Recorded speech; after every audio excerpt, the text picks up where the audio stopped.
Nyame ebo nipa se ni so ne ne seso na ne de ne se ode honam ka nipadua ne ho yenya honam esan se obo ade agya no ye honhom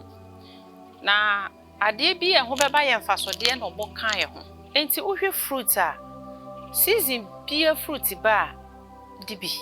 because part of it e kan ho enti wudi a enwane niam bi wo mu e ma nipadua ne ye kama e ma ho ye fe ye ni fruit ne ma ye look young e ma ye skin ye fe enya atrosem but ye num no ye hu ne say fruit kra de escafo ne di enye no kre spiritually de meka say embo wa ne say wo ye meditation sa menka ne simple na obi ntia say o pese onya mre ma wo na wo ye meditation ni yie na wo pai bo no utimi bo ne say de wo pa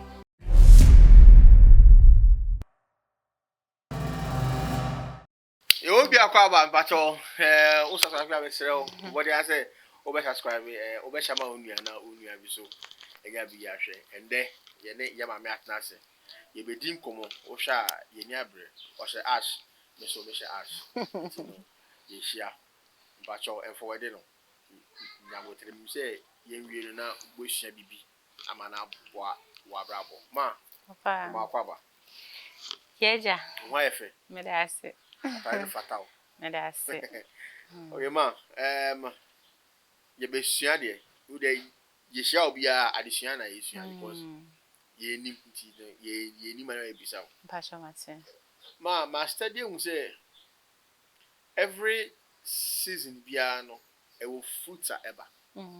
Every season bia fruit and say season ba akwa na the fruit so ko na fufraba. yeah Ma and who like the spiritual you hana. okay Bibisa wa medase ai kakra okay enye pibia sa ena enye de ehu but for one kasa general well-being who say nyame ebo nipa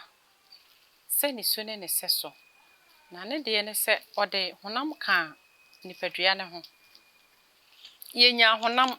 esan se obo ade agya no ye honhom na ade bi e ho beba ye mfasode na obo kan ye ho ade bia beba mfasode ama ye no onyame bode kan ye ho enti uhwe fruit a season bia fruit ba dibi because part of it e kan ho e kan onipadua ho na sebio obi e beka se ma me mpe abrobe se bidia na mesia fu say obi ampe lemon uchima obi asa wonom a onom enso yetimi koto drink e se eye lemonade ya mana ye de ma obi wo ma obeka se ompe abrobe pineapple odia ne sefem okay and so enti o se bibia ne sefem kra o se fruit no eba bia odia na okay eye no kra obi wo ho a aduane bi wo ho a wodi a ti se fruity obi wo ho a wodi a onya allergies sa ohu sa part ne se moa na wajai because the system no empe but the wodi a enye ohwe no galva na wodi na enye ohwe are mango adi pear ne beba so na unimu di adi ye wo bi a onim pear di kura what ya say se unim bibi ye se aduane we di e good mama ntimidi anya mehwe adi eya na mpempi no na nipa feel say aba fruit di e ba escafo na edi apple ba escafo na edi pear ba escafo na edi nti kuani no okwa afumu a pear wo ho a wosesa na kase e wo ma ye papa nyina no ode e bedwa so abeton ase no kura aka wo fie na enkwala bedi no kura wanya a obesen akwa akotwitwa ho bebi asese na sande ya bekrum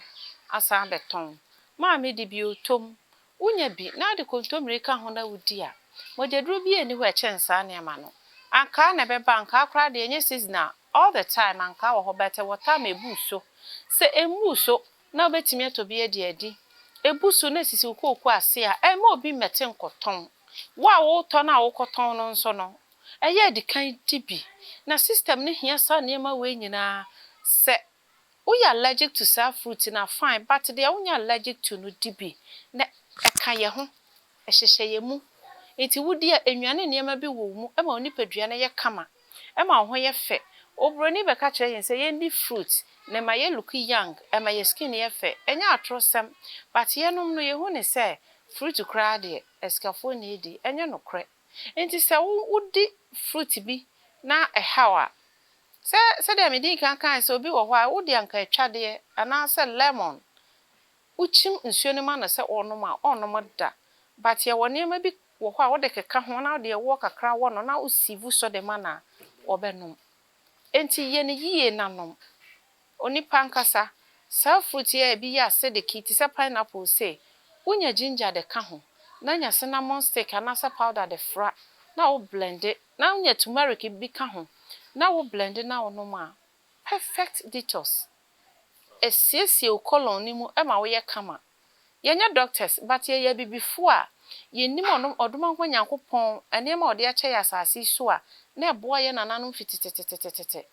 emre bi atwam akola yare fever ye kwate esre yetwa esre lemon grass ne ye de abrobe hono ne ye de akakadu kakra ye de mako nhira wa kakra guso ne ya noa ne ye so ne esi ho ama ye senom wonom na wojonso ne ye de wa betra ho ne ye bo nsuo nyunu fifire tu nyina ne ye bo nsuo nyuna ade be che no no asore waka eboa nipadua no pa ma se eboa nipadua ne pa nti misrewa koso na hyema onua na onua so enya biehwe okay ma eguso ekwede sisia no watch the good side of it I buy or say would na the bad side of it way bibisa o